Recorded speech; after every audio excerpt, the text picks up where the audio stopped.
Welcome, everybody, to another edition of the Severe MMA Picks and Plays here on the Severe MMA YouTube page. I am your host, E. Spencer Kyte, flying solo for the last time. My co-host, Ian O'Neill, will return from his vacation away to Ireland next week. We don't have a show next week as we don't have a fight card on April Fools. Thank you for that, UFC.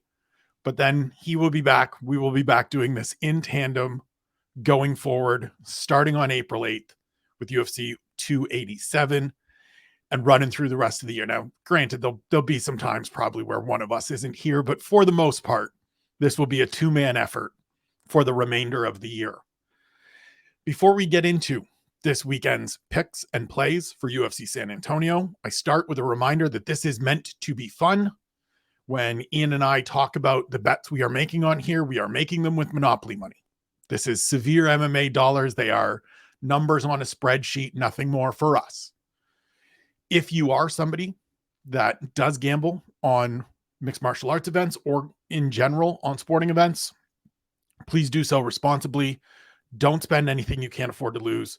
Don't take this too seriously. If you think you've got a problem, please reach out for help either to friends or the Gambling Awareness Network in your area. As always, the show notes will include links for Canada, the United States, the United Kingdom, and Ireland. My DMs are open. If something's going on, if you're struggling in any way with any issues, feel free to hit me up. I am here to talk. I am here to listen. I am here to help in any way I can. The other piece of business, as we always do, before we get to the matter at hand, is to look back to last week. So UFC 286 in London. On the pick front, Ian had a good day. He went 9-5-1 to move to 62-48-3 for the year. I went 7-7-1 to fall, I guess, to 62-48-3 for the year. We are dead even on the pick front. And as I said to him on Saturday evening or Sunday morning, I'm not standing for this Tide stuff. I'm competitive. This is fun, but I'm competitive. I'm a younger brother that doesn't like to lose. It's been wired into me from the beginning. So look out, O'Neill. I'm coming. The distancing myself from you starts this week, hopefully. Knock on wood. It feels like it's time to go on a good run. I don't like only being 62-48-3. That's a 0.549 win percentage, which is nowhere near the 0.700 that I want to be at, the 70% that I want to be at for the year. Now it's about clawing back these small wins, similar to what I've done on the betting front, and we'll get to that in a second. Start putting up some positive numbers. So we end up this week with 11 fights. So we need 8 wins. We need 9 wins. Those are the numbers I'm looking for. 7-4 is okay. We're good with that. But it can't be any more of these 6-5 or worse. We got to start putting some wins together. Hopefully we've got some right picks. Hopefully we've got some correct assessments of how things are going to play out this weekend to close out Q1, to head into the spring, start building from there, and then just keep this thing rolling. On the play front last week, though, we had ourselves another successful event. A total of $1,353 wagered, brought in $1,758.85 for $405.85 profit, a 30% return on investment for UFC 286, largely from Christian Leroy Duncan, getting a first round victory over Duško Todorovic. It wasn't the finish the way I expected it, ending in an injury, but you cashed the tickets nonetheless. Also a big play on Jake Hadley to win at -400. That brought in an extra $100 profit. That's back-to-back profitable weeks. And 3 of the last 4 events with positive returns. And again, not to do the like, shoulda, woulda, coulda, but if I didn't get greedy on Cameron Simon chasing a finish against Mana Martinez, it's 4 consecutive weeks. But even just over that 3-week stretch where $2,225 wagered, $2,535.64 returned for $310.64 of profit and a 13.46 ROI. Those are the kind of numbers that I know I'm capable of. Those are the kinds of returns that I've been waiting to put up. And it's not that I've got this wired or anything like that. By no means am I sitting here telling you, look, I've got it figured out. Please buy my system. Sometimes you're right. Sometimes things break your way. Sometimes you can make some smarter plays. That's a big part of it. But I do think part of it, for me, at least, is that I am really trying to commit to bigger bets on things I'm more sure of, like Christian Leroy Duncan winning last week at minus 200, like Jake Hadley winning against Malcolm Gordon, and then focusing on those money lines, focusing on those straight win plays, and then decreased amount of outlay on underdogs and prop bets and things of that nature, parlays, stuff like that. The big money goes in on the stuff that I'm most confident in, even if you're paying a little bit of juice, even if the number isn't as high as you would like to see it, that's where you can go a little bigger in terms of your spending to get that return. We're going to have a couple of those coming up this week as we get into the UFC San Antonio picks and plays. The fight card kicks off in the bantamweight division. The fight card ends. The main event is in the bantamweight division. Marlon Chito Vera and Corey Sandhagen. Both Ian and I are picking Corey Sandhagen. And for me, it is what Harry and I talked about on the preview show. The diversity of talent and the ranges of possibilities favor Corey Sandhagen, in my opinion. That's not to take anything away from Marlon Vera, who has been outstanding on this 4-fight winning streak, who is dangerous every minute of the fight, especially dangerous off his back, especially dangerous coming forward, throwing those big long kicks.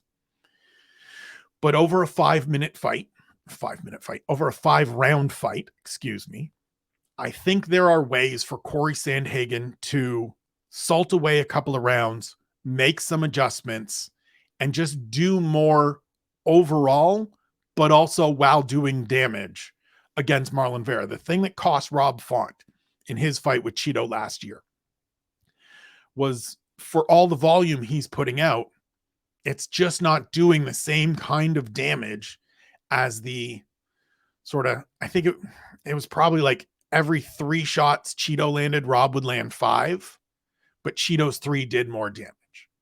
I don't think that's necessarily going to be the case here with Sandhagen, because he does know how to hurt you. He does know how to mix things up, to add in elbows, to add in some of those high impact blows like flying knees, like spinning kicks, like kicks to the body.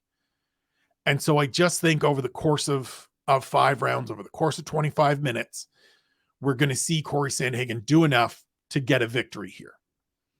In terms of plays, it's just one. It's $100 on Sandhagen to win by decision at plus 125. It returns $225. As I said just a second ago, larger values on more plausible, easier to get to results. I think if Sandhagen wins this fight, it is by decision. Chito Vera has never been stopped in his career, never been finished. And as good as Corey Sandhagen is, as much as we remember that highlight reel finish of Frankie Edgar or the spin kick knockout of Marlon Moraes, he's more a guy that's going to get you with volume and over the course of a full fight. Yes, the Song Yadong fight, his last appearance, ended inside the distance, but it was due to a cut, not necessarily the fight being waved off in terms of a finish in that regard. So I just think we go the full 25 minutes. I like the plus money on Sandhagen on the cards. That's the play. Co-main event, Holly Holm versus Yana Santos. Again, Ian and I are in lockstep with Holly Holm. This just feels like one of those fights that Holly Holm traditionally wins. It's 3 rounds as opposed to 5, which she is normally fighting. And so she'll be able to come out here, in my estimation, and put a pace on Yana Santos, win this fight however she wants to go. If she wants it to be a kickboxing match, she can win that fight. If she wants it to be grappling heavy, she can win that fight. If she wants it to be a mix of both, she can win that fight. I don't think, as much as she didn't do a lot offensively in the fight with Ketlin Vieira, I think it was a lack of understanding the scoring criteria and understanding the dynamics of it, and not just putting a little bit more into place in order to have the success. Like if she throws some elbows in the clinch, if she's throwing some knees to the midsection, in the clinch there, maybe it swings the other way, because it's not like Ketlen Vieira was landing a ton of damage. She just landed more than Holly. And so if she's corrected that and can deploy a similar approach, she wins this fight going away.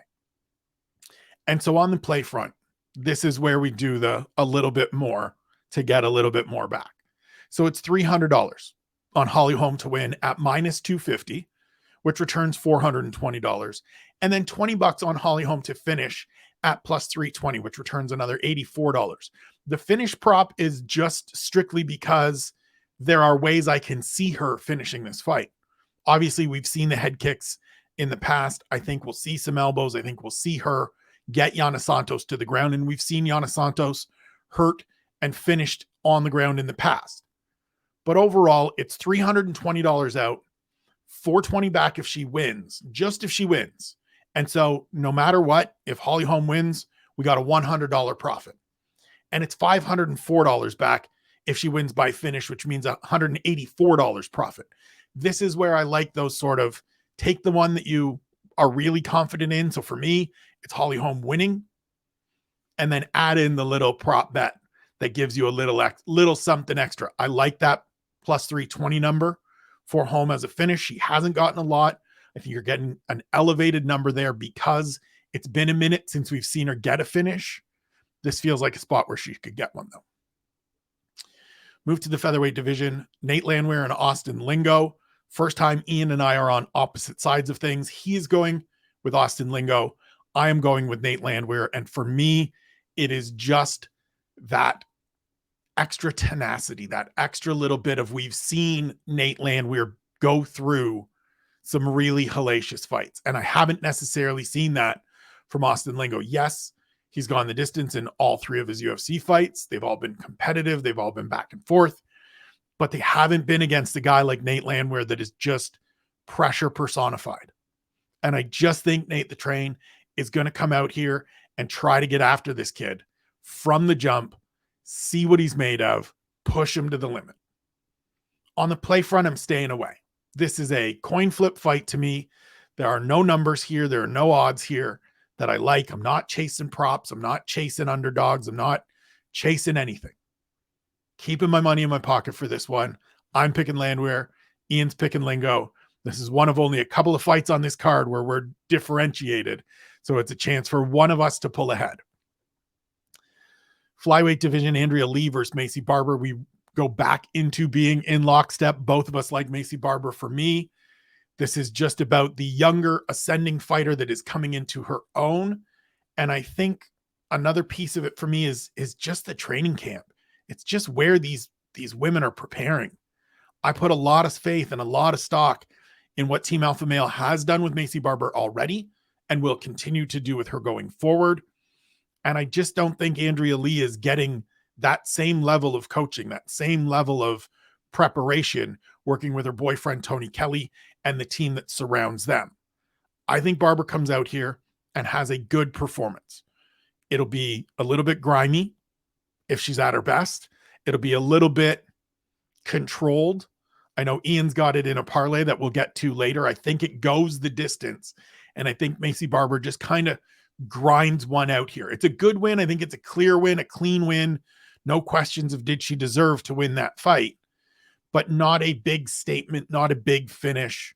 Just go out and get a victory, push the winning streak to 4, set herself up for another opportunity in the second half of the year. Move to the middleweights, the largest men on the card. Chidi Njokuani and Albert Jurayev.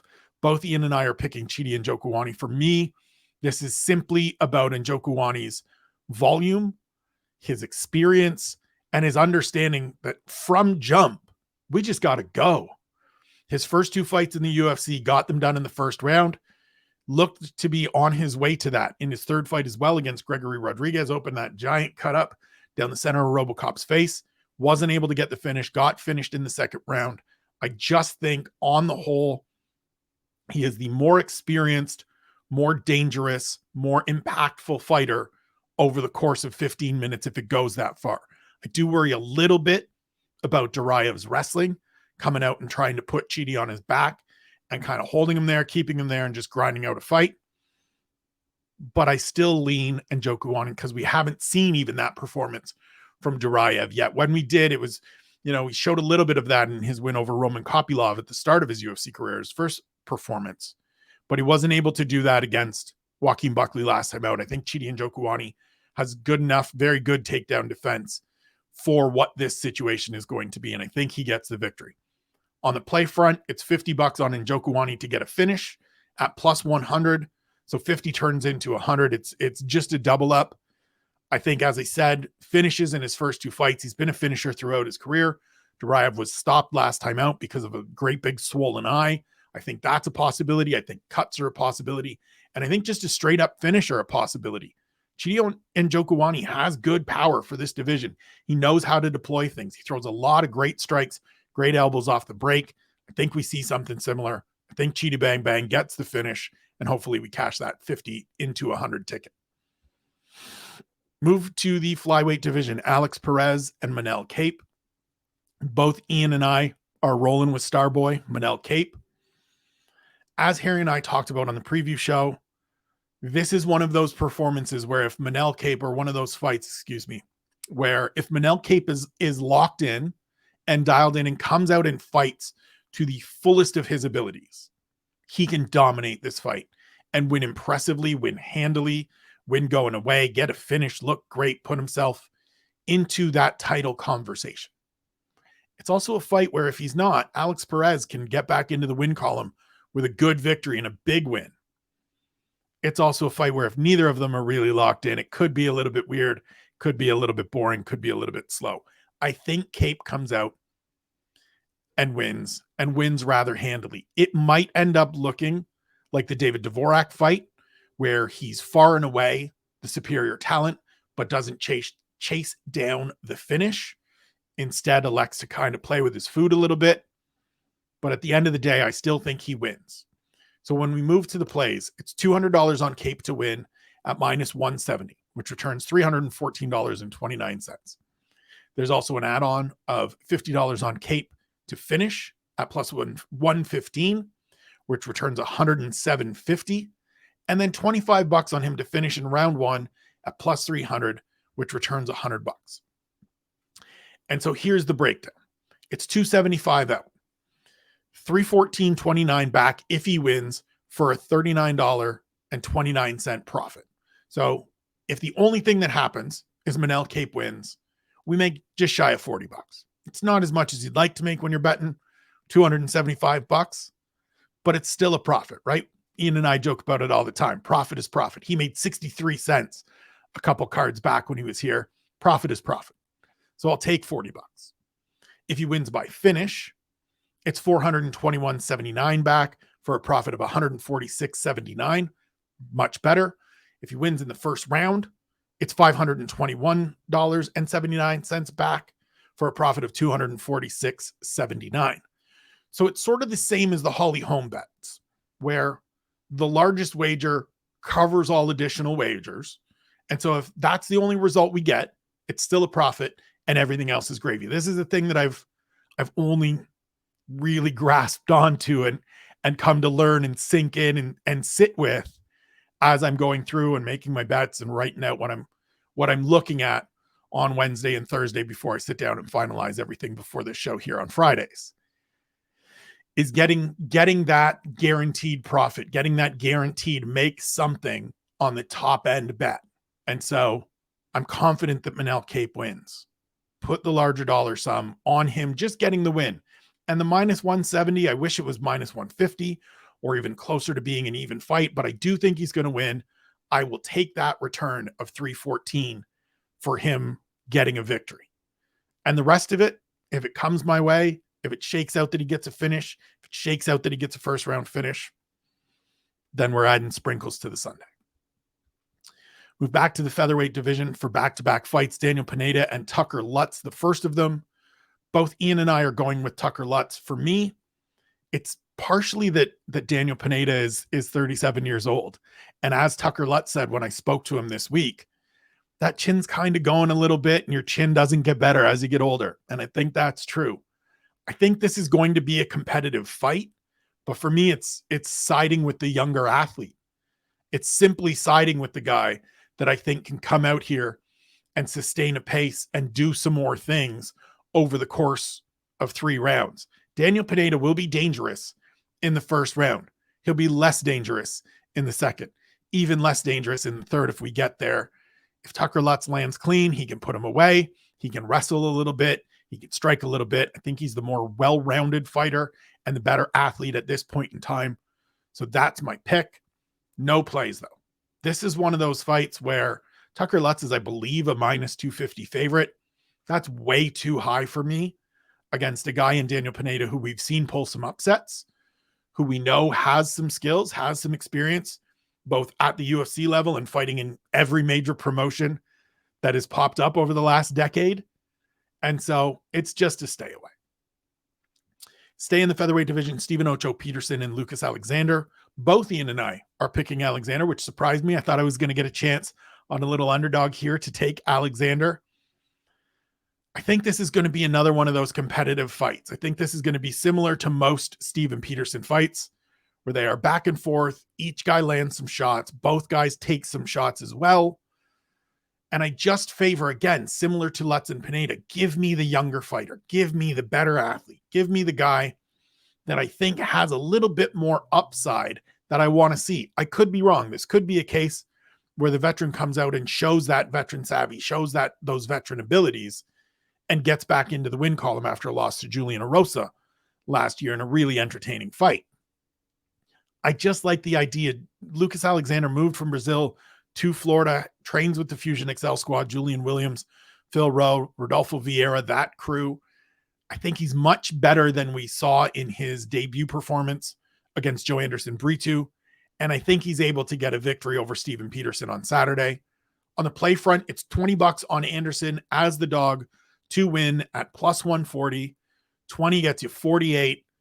Again, a little bet, not super confident, a small wager for a small profit, a little double up and then some. Just put a little money, ideally, hopefully, put a little money in the bank early to get us moving in the right direction as the card progresses. We shift to the welterweight division, Trevin Giles and Preston Parsons. Ian is picking Trevin Giles. I am picking Preston Parsons. This is a coin flip fight. It's a pick'em fight, according to the odds, both guys at minus 110. I'm taking Parsons in part because I don't trust Trevin Giles. I talked about it all this week. I talked about it on One Question in the preview show with Harry. He's a guy that looks and profiles like he should be better than he is, but he has poor IQ in my estimation in terms of his fight IQ. Makes bad decisions, puts himself in bad spots. And I think Preston Parsons, for as limited as he may be in terms of his advancement potential in the welterweight division, is a big, strong kid that knows who he is and will come out here and grapple and will come out here and look to wrestle and just put Trevin Giles on his back a couple of times each round and grind out a win. That's what I'm forecasting. I don't think this is going to be a particularly entertaining fight. I don't think this is going to be a particularly fun fight to sit through, but I think Preston Parsons is going to make the better decisions throughout this fight and get a victory. In terms of plays, this is another stay away. This is another, like, I'm not spending any money on this. Like, I have no idea. Trevin Giles could come out here and hit him with one shot and we could go home. He has that kind of power, right? He's finishing guys at light heavyweight back in the day. He can certainly do it. And fighting in his home state, I would think there will be some motivation to get this going. But I just think Parsons does more, but I want no part of wagering on this fight.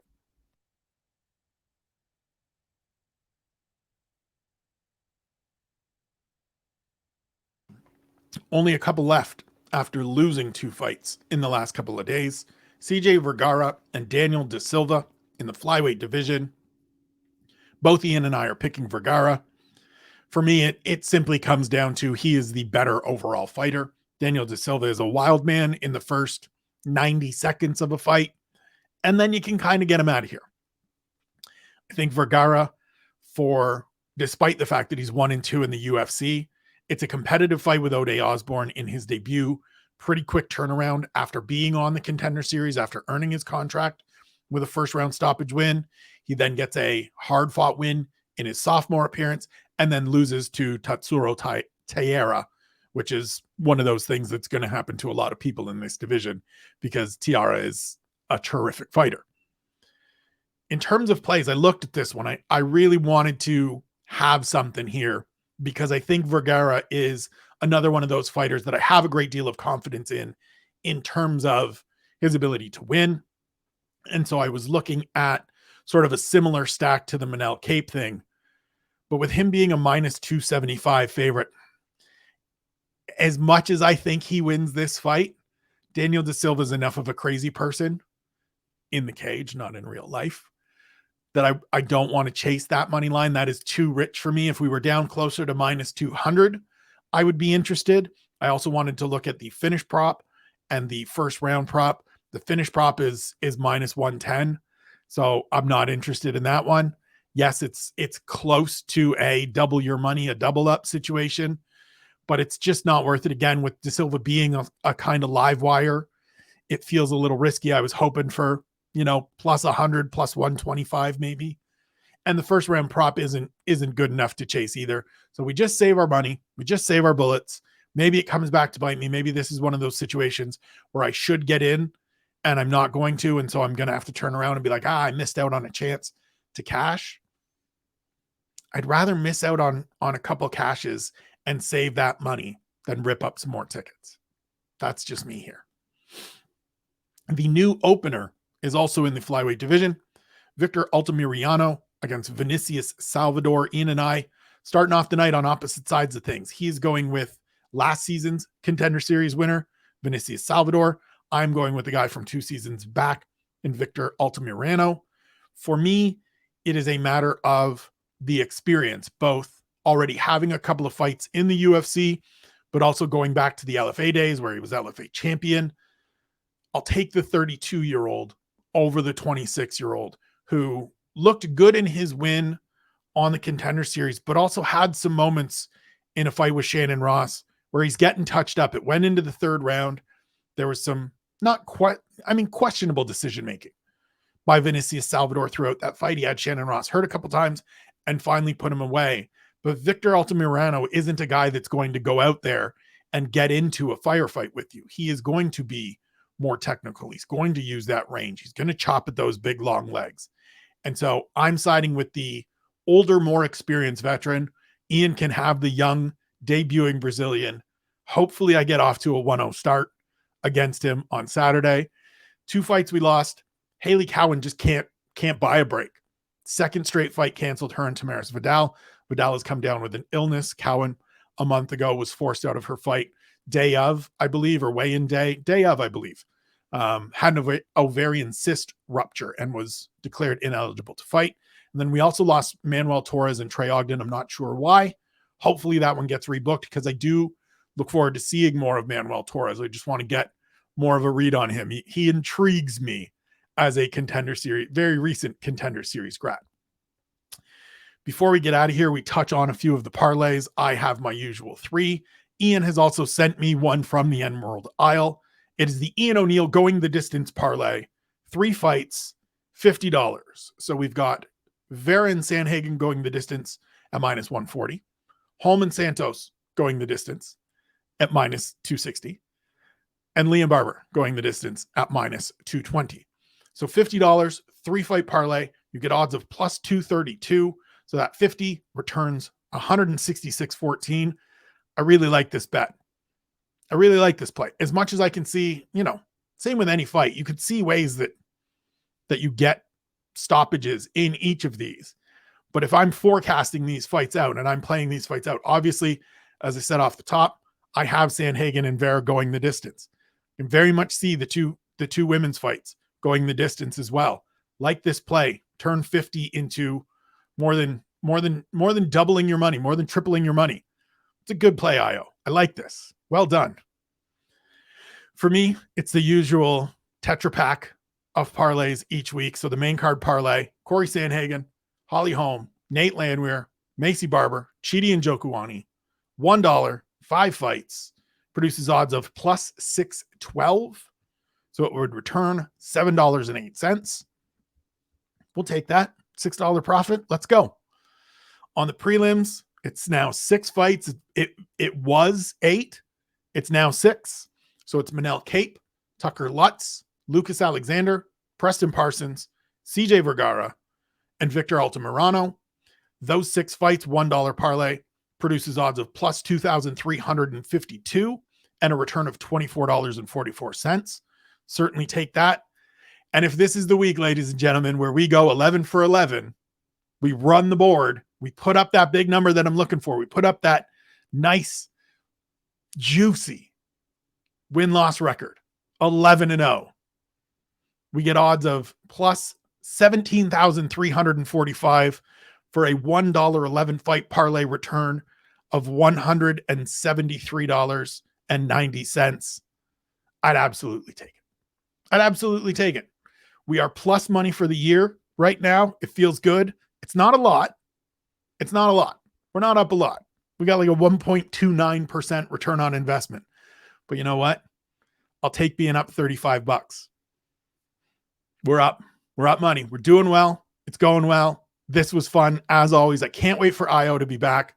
I can't wait to hear feedback from you guys about some of your plays, about some of the things that went well for you, about some of the things that maybe didn't go well for you over the last couple of fights, and any questions or insights that you're looking for. Enjoy the fights on Saturday. Thank you for tuning in. Harry and I will be back on Tuesday with the takeaways. Until then, know you're loved, enjoy your weekend, and enjoy the fights.